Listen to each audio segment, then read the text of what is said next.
Welcome to our channel. Today we how to register with Google Tag Manager, full guide step by step clearly.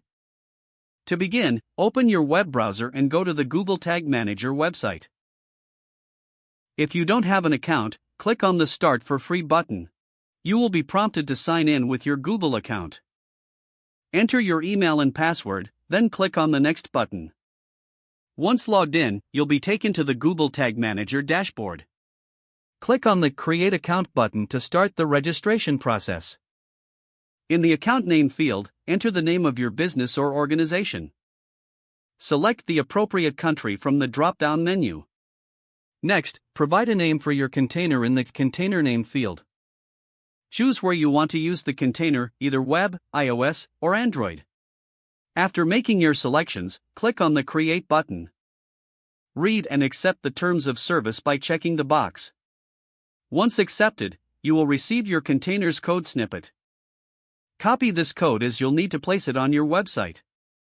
If you're using a website builder, follow the specific instructions to add this code. Alternatively, you can send the code to your developer for implementation.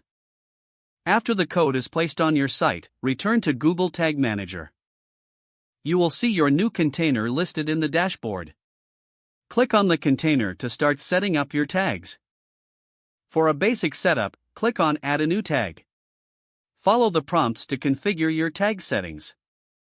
Once you've created your tags, remember to click on the Submit button to publish them.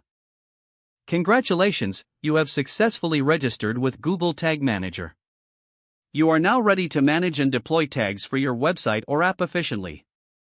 If the page does not load, refresh the browser or try again in a private or incognito window. Make sure you are using the correct email address, then retype it carefully to avoid small typos. If your password is not accepted, use the Reset option and create a new strong password you can remember.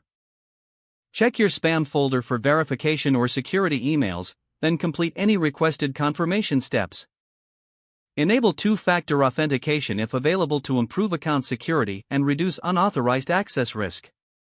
After signing in, review your profile details so your contact information and settings are accurate and current. Don't forget to like this video and subscribe to our channel for more step-by-step tech guides.